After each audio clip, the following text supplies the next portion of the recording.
Bueno, muy buenos días a todos.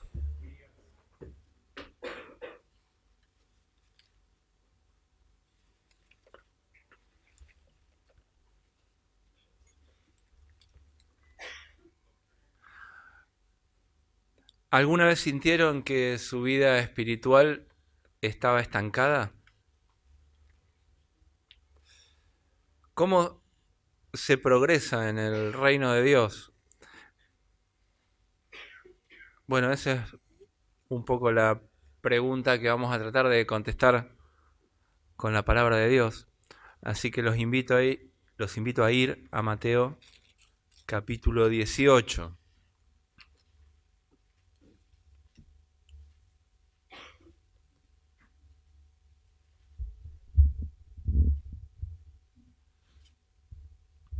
Y antes de leer la palabra de Dios, vamos a invocarlo para que nos hable.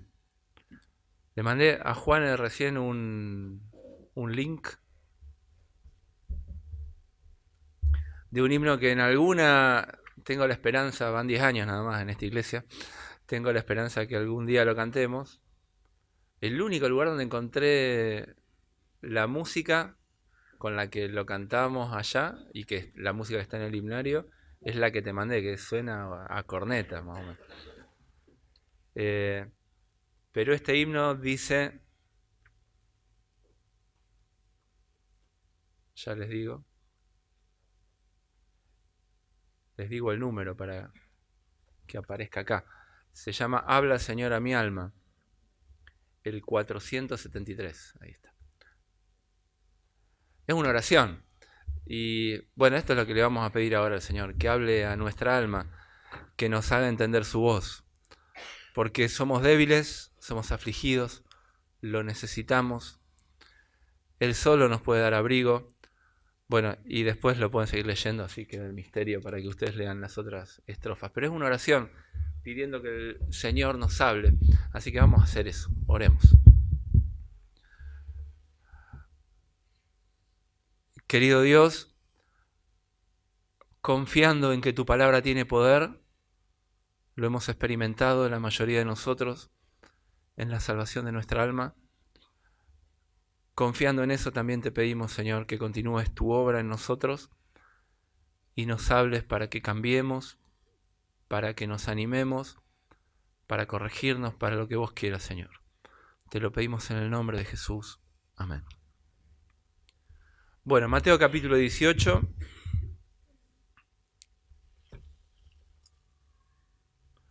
Versículo 1 dice, en aquel tiempo los discípulos vinieron a Jesús diciendo, ¿quién es el mayor en el reino de los cielos? No fue una pregunta espontánea, porque los otros evangelios nos cuentan que iban de camino y cuando llegaron, el Señor les pregunta, ¿qué andaban hablando en el camino? Y como que les daba vergüencita, porque venían hablando quién es de ellos iba a ser el más importante en el reino de los cielos. Entonces, finalmente le dicen que estaban hablando de esto y le preguntan esto que acabamos de leer. Y llamando a Jesús a un niño, dice el versículo 2, lo puso en medio de los discípulos, en medio de ellos. Y dijo, de cierto os digo, que si no volvéis y os hacéis como niños, no entraréis en el reino de los cielos. Así que cualquiera que se humille como este niño, ese es el mayor en el reino de los cielos. Tenemos escondido en estas palabras, o no tan escondido, tenemos revelado en estas palabras, que el progreso, el que va a ser más grande en el reino de los cielos, es aquel que funciona como un niño, aquel que se humilla para ser como un niño. Pero el Señor empieza por otro punto, porque ante la pregunta ¿quién va a ser el mayor? Es decir, todos sabemos, bueno, todos los que somos creyentes, que hemos nacido de nuevo, sabemos que hemos entrado al reino de Dios. y no vemos esto como una competencia, como una carrera, a ver quién llega más lejos o quién tiene más importancia, pero sí la palabra nos manda a crecer espiritualmente. Y en este crecimiento uno puede alcanzar distintas estaturas, distinta madurez. Y el Señor dice que la manera de alcanzar esa madurez es humillarse como un niño. Ese es el camino. Y lo vamos a ver en algunos, bueno, un ejemplo particularmente que tenemos en el Antiguo Testamento. Pero antes de eso, el Señor dice, versículo 3, si no os volvéis, y esto tiene que ver con que estamos yendo para un lado y hay que pegar la vuelta y volver.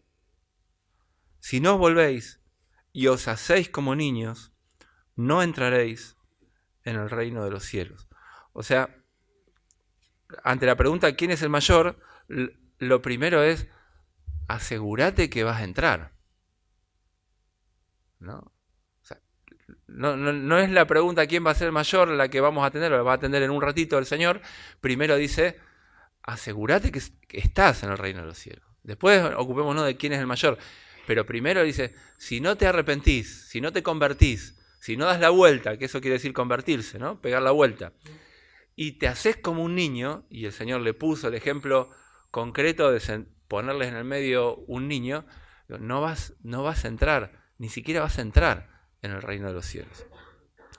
Entonces, para ver que este es el principio con el que funciona como las cosas, el principio con el que funciona el reino de Dios, y como las cosas se ven mejor con un ejemplo, los voy a invitar a ver un ejemplo del Antiguo Testamento, donde el que desata toda la historia, el iniciador de la historia y que está presente en el relato, es un niño, o más propiamente dicho, una niña.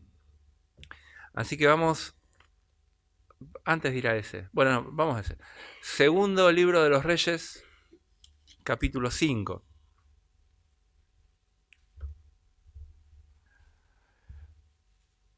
Pero pensemos en distintos personajes del Antiguo Testamento.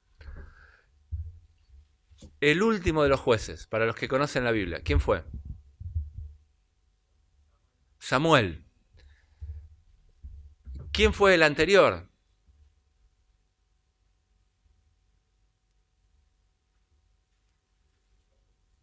El que lo preparó. ¿Quién era? Elí. Elí era ya viejo. No funcionaba bien Elí.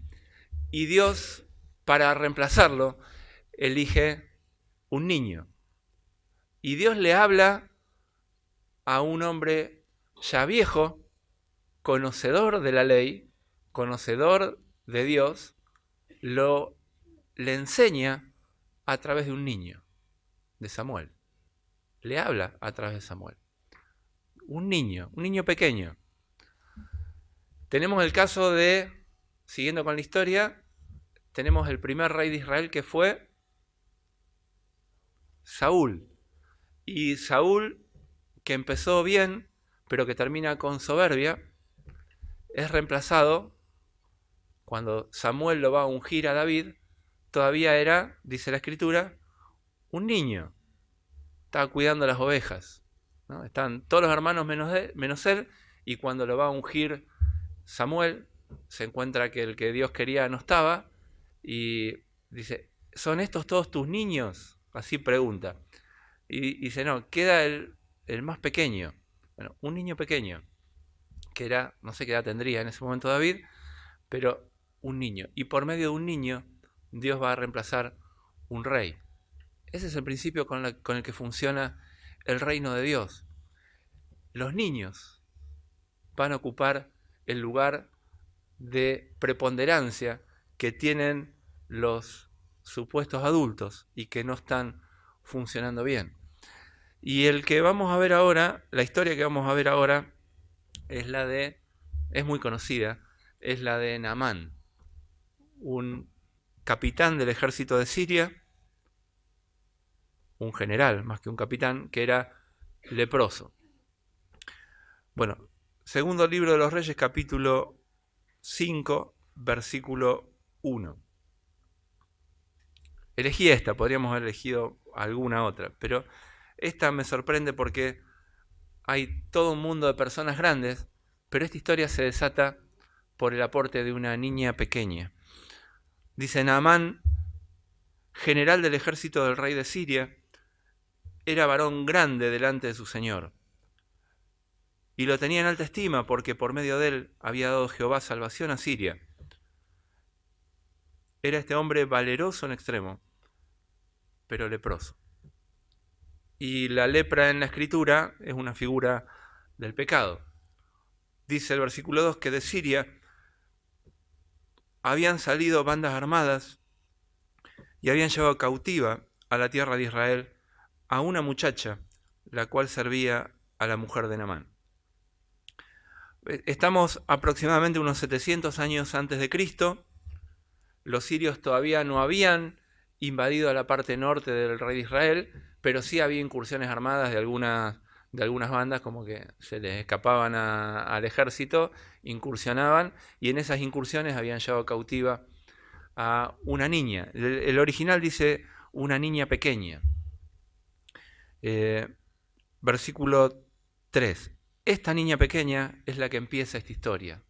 Todo ocurre porque esta niña pequeña abre la boca, y es sorprendente que el reino de Dios avanza así, a través del aporte de gente que se humilla delante de Dios y en su pequeñez es usada por Dios.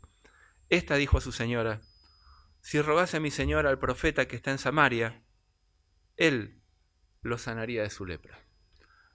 Hablamos hoy de fe, y fíjense lo que es esta chica, ¿no? Totalmente convencida. Si hiciera esto, si fuera a ver al profeta que está en Samaria, él lo sanaría. Y Naamán, se ve que la señora le dijo a Naamán, y Naamán, en lugar de ir a hablar con esta niña, va a su rey y le dice: así ha dicho una muchacha que es de la tierra de Israel. Y le dijo al rey de Siria: anda, ve, y yo enviaré cartas al rey de Israel. Salió pues él llevando consigo, bueno, entramos en el mundo de los grandes, de los adultos, y llevó consigo 10 talentos de plata, 6.000 piezas de oro, 10 mudas de vestidos, y con todo ese cargamento tomó también, dice el versículo 6, las cartas para el rey de Israel, que decían así: cuando lleguen a ti estas cartas, sabe por ellas que yo envío a ti a mi siervo Naamán para que lo sanes de su lepra. Así le escribe, breve y contundente, al rey de Israel. Cuando el rey de Israel, dice el versículo 7, leyó las cartas, ¿qué hizo? Rasgó sus vestidos, una señal de lamento y de dolor, porque dijo: rey de Israel, ¿soy yo Dios que mata y de vida para que éste envíe a mí que sane un hombre de su lepra? Y se ve que estaba reunido con sus consejeros leyendo la carta y no podía creer. ¿Y qué concluye? Dice: considerad ahora y ved cómo este tipo busca ocasión contra mí. Lo que quiere es venir a invadir. O sea, esta es la excusa perfecta. Me manda a su general para que lo sane. Yo obviamente no puedo. Entonces después va a venir y como no hago lo que me pide, me va a atacar. Cuando Eliseo, dice el versículo 8, el varón de Dios, oyó que el rey de Israel había rasgado sus vestidos, envió a decir: ¿por qué hiciste eso? ¿Por qué has rasgado tus vestidos? Que venga a mí y sabrá que hay profeta en Israel. Y vino Naamán, ¿y con qué vino? Con sus caballos y con su carro, y se paró a las puertas de la casa de Eliseo. ¿Y qué hace Eliseo? Le envió un mensajero, no salió, ni siquiera salió de su casa. Le envió un mensajero, y el mensajero le dijo, ve, lávate 7 veces en el Jordán y tu carne se te restaurará y serás limpio. Y Naamán se enojó. Bueno, es típico de los adultos enojarse. Los niños también. Pero los adultos solemos ofendernos. Como que no nos tratan a la altura de lo que somos, ¿no? Nos faltan el respeto y empezamos a hervir. Nos creemos que tenemos una altura o una dignidad y si no nos tratan de acuerdo con esa dignidad, nos molestamos un poco. ¿Qué sé yo? ¿Cómo va a pensar que soy una mala persona? ¿No? Me molesta eso. Yo soy un buen tipo. ¿Cómo va a pensar que soy una mala persona? Bueno, y así pueden calcular todas las cosas que hay en su cabeza. Este Naamán se enojó. ¿Qué tenía en su cabeza Naamán? Él mismo lo dice. He aquí yo decía para mí, versículo 11. Saldrá él, pensaba en su cabeza qué iba a pasar con el profeta. Dice, él va a salir, dice, se va a poner en pie delante mío, invocará el nombre de Jehová su Dios, va a alzar su mano, no sé cómo hará, gesticulará con la forma para invocar a Dios, va a poner su mano en la piel, en donde está la lepra, tocará el lugar y sanará la lepra. Bueno, como muchas cosas que vemos hoy en la televisión, ¿no? En muchas iglesias, ¿no? Mucho aspaviento de qué es lo que, cómo se tiene que manifestar Dios, pero Dios se manifiesta de la manera que Él quiere. Y habitualmente elige las maneras más humildes para manifestarse. Y en su enojo compara el Jordán, que era un hilito de agua, un río de llanura, que es más bien marroncita, el agua de los ríos de llanura, no es como los ríos de acá de Neuquén. Y dice, Habana y Farfar, ríos de Damasco, ¿no son mejores que todas las aguas de Israel? Si me lavare en ellos, ¿no seré también limpio? Y se volvió y se fue enojado. Bueno, pero la historia no termina ahí, se va molesto. O sea, Dios tenía la oportunidad de ser sanado, pero se va enojado. Pero gracias a Dios tiene unos siervos al lado de él que lo aconsejan. Y le dicen en el versículo 13, Padre mío, si el profeta te mandara alguna gran cosa, o sea, si hubiera sido como vos te imaginabas, algo grandioso, espectacular, y lo que te mandara fuera difícil, le dicen, ¿no lo harías? Si te dice algo tan sencillo, ¿cuánto más? Lávate y serás limpio. Y en el versículo 14 tenemos la manera en la que Dios actúa. Únicamente ahí Dios puede actuar. Y lo tenemos representado en este ejemplo. ¿Qué hizo él? Primer verbo. Descendió. Se bajó del caballo, ¿no? En el sentido de que estaba allá arriba y se bajó del pedestal. César nos leía en el momento de la adoración, en la cena, hace un rato, ¿qué es lo que pide Dios? Nada más que le creas.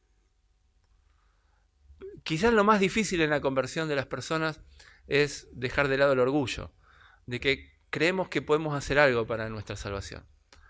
Y no podemos hacer nada. Así que lo único que tenemos que hacer es bajarnos del caballo. Y lo hizo. Se bajó y se zambulló 7 veces, como le había dicho el profeta.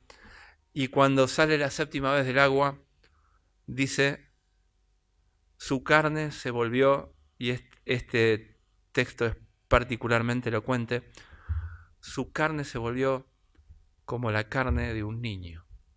Se volvió un niño, espiritualmente hablando. Es la misma palabra con la que se refiere, si uno lee en el hebreo, es la misma palabra con la que se refiere a la muchacha, salvo que el género está cambiado a masculino. Era una niña pequeña y ahora cuando dice que su carne se volvió como la de un niño, dice como la de un niño pequeño. Como que conecta el texto estas dos cosas. Empieza con la acción de un niño y termina, o de una niña, y termina con la de un hombre volviéndose como un niño. Lo que dice el Señor, que para entrar al reino de Dios hay que volverse como un niño.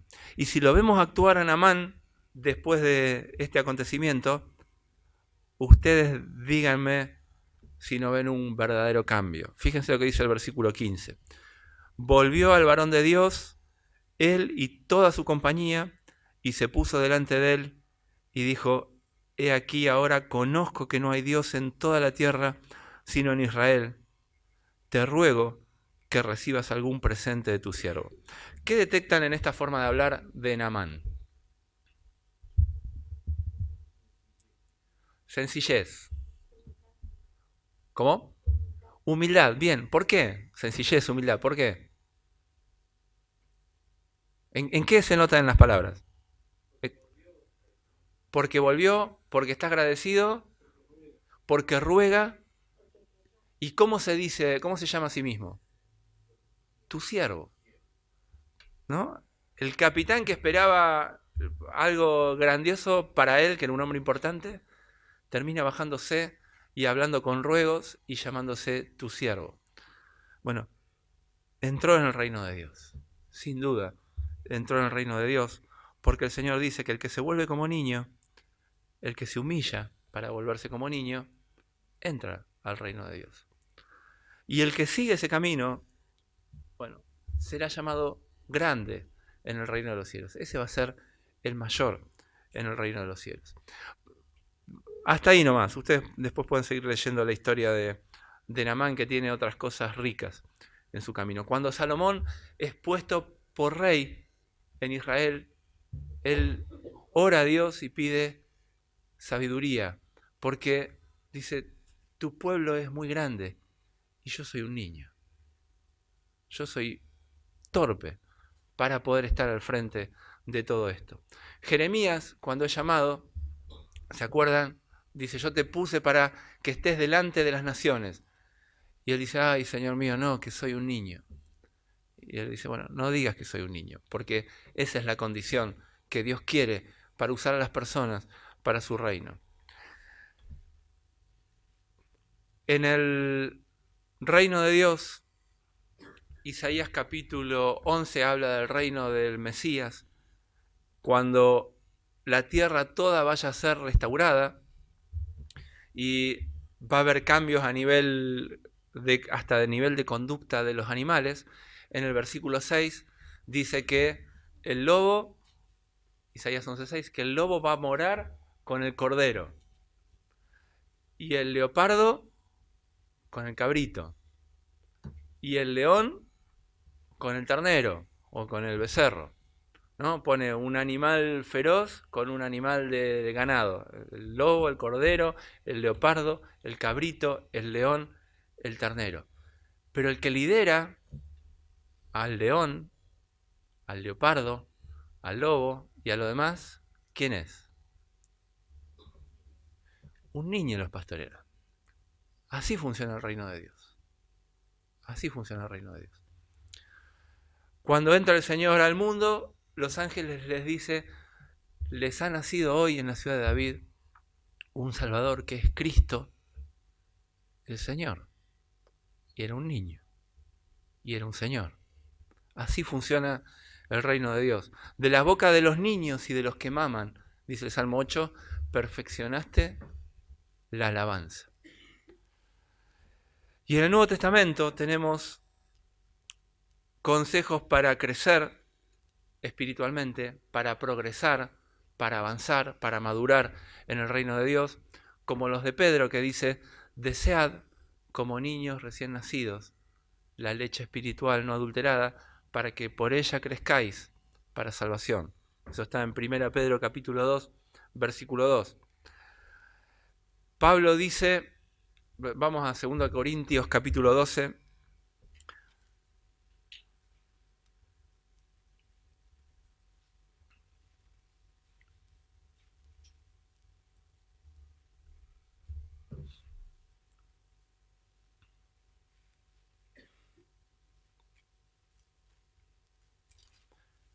él está luchando con una debilidad en su cuerpo y recibe esta revelación de que nuestras debilidades nos sirven para humillarnos, para que Dios nos humille a nosotros mismos y que podamos descubrir este principio del reino de Dios, que el poder de Dios,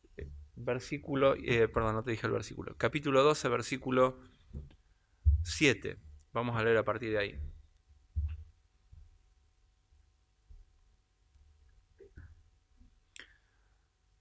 Para que en la grandeza de las revelaciones que había recibido Pablo, dice, para que por esa grandeza de las revelaciones yo no me enorgullezca, no me exalte desmedidamente,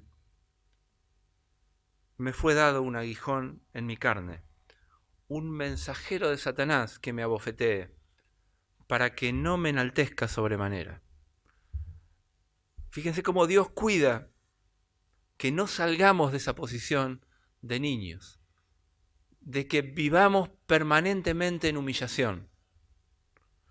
Para que no me exalte, dice Pablo, no sabemos qué es, hay teorías sobre eso, pero no sabemos exactamente qué es. Dios le dio algo para vivir en permanente humillación. Dice, respecto a lo cual, eso que lo hacía humillarse, le rogué 3 veces al Señor que por favor lo quite de mí. Y el Señor me ha dicho, versículo 9, no te lo voy a quitar. Mi gracia te es suficiente. Te basta mi gracia. O como dice en lenguaje antiguo, la versión Reina Valera, bástate mi gracia. Con eso te alcanza. Porque mi poder se perfecciona en la debilidad. Y encontramos el mismo secreto que reveló el Señor Jesucristo. Que maduramos, que crecemos, que el poder de Dios se manifiesta en los humildes, en los débiles. Por lo cual, dice Pablo, de buena gana me gloriaré más bien en mis debilidades, para que repose sobre mí el poder de Cristo. Por lo cual, por el amor de Cristo, o por amor a Cristo, me gozo en las debilidades, me gozo en las afrentas, me gozo en las afrentas, ¿no? Pensemos el Señor que fue afrentado. Y cuando nos afrentan, en lugar de enojarnos, hagamos como Pablo. Me gozo en las afrentas, me gozo en las necesidades, me gozo en las persecuciones, me gozo en las angustias, porque encontró el secreto de que en esa humillación, en esa debilidad, cuando soy débil, entonces soy fuerte. Ahí crezco, ahí me hago mayor en el reino de los cielos, en esa debilidad. No una cosa morbosa de que estoy siempre mirando, uy, pobrecito de mí. No. Lo que está hablando Pablo es, en esto que me pasa y que reconozco mi debilidad, creo. Y en ese creer se manifiesta el poder de Dios en mi vida. Pedro dice en su primera carta, capítulo 5, que Dios resiste a los soberbios, citando el Antiguo Testamento, y da, ¿qué cosa a los humildes? Y da gracia, favor inmerecido a los humildes. Por lo cual le dice, aconseja a los jóvenes, humíllense, pues, bajo la poderosa mano de Dios, para que Él los exalte cuando llegue el tiempo, cuando llegue el momento. El descubrimiento de esto, de esta verdad,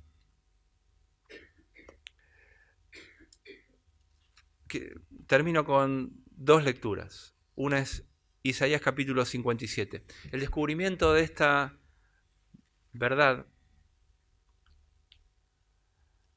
es que no terminamos de darnos cuenta, yo no termino de darme cuenta nunca, esto que aprendimos en la salvación de nuestra alma, que Cristo murió por nuestros pecados y que nosotros no tenemos nada que hacer, sino que solamente creer que esto mismo vale para toda nuestra vida cristiana. Que de la manera que hemos recibido al Señor Jesucristo tenemos que andar en Él. Isaías 57:15 dice: porque así dijo el alto y sublime, el que habita la eternidad y cuyo nombre es el Santo. El Señor habita, dice, yo habito en la altura y la santidad, y habito con el quebrantado y humilde de espíritu, para hacer vivir el espíritu de los humildes, para vivificar el corazón de los quebrantados. Si nuestra vida espiritual está muerta, si nuestra vida espiritual está estancada, ahí tenemos cómo Dios la vivifica. Quizás lo único que nos falte es un poquito de humildad, para que en nosotros se manifieste el poder de Dios. Y vale para todo, vale para cuando vamos a leer la Escritura, vale para cuando nos congregamos, vale para cuando servimos, vale para cuando oramos, vale para cuando nos afrentan, vale para todo, para todo. Un buen baño de humildad real, de corazón, para que el Señor venga y vivifique lo que tenemos estancado por ahí de hace mucho tiempo. Y para terminar, volvamos a la pregunta: ¿quién es el mayor? ¿Quién es el mayor en el reino de los cielos? Y el que se humilla como un niño, ¿no? Está claro. Pero recordemos el texto de Filipenses capítulo 2, versículo 5. Haya pues en vosotros el mismo sentir que hubo en Cristo Jesús, el cual, siendo en forma de Dios, no estimó el ser igual a Dios como cosa que aferrarse, sino se despojó a sí mismo, tomando forma de siervo, hecho semejante a los hombres. Y estando en la condición de hombre, se humilló todavía más a sí mismo. Se humilló a sí mismo, haciéndose obediente hasta la muerte. Y no cualquier muerte, muerte de afrenta, muerte de humillación, muerte de vergüenza, muerte de cruz. Por lo cual Dios lo exaltó hasta lo sumo. Lo exaltó hasta lo sumo. Así que creo que podemos contestar con autoridad: ¿quién es el mayor? ¿Quién fue exaltado hasta lo sumo? ¿Quién fue el que más se humilló? El Señor Jesús. Sigamos su ejemplo, es lo que nos dicen todos los que lo conocieron de primera mano. Pedro dice, nos dio ejemplo para que sigamos sus pisadas. Bueno, que Dios bendiga su palabra y que en nuestra humillación la gloria sea para Dios en cada aspecto de nuestra vida cristiana. Amén.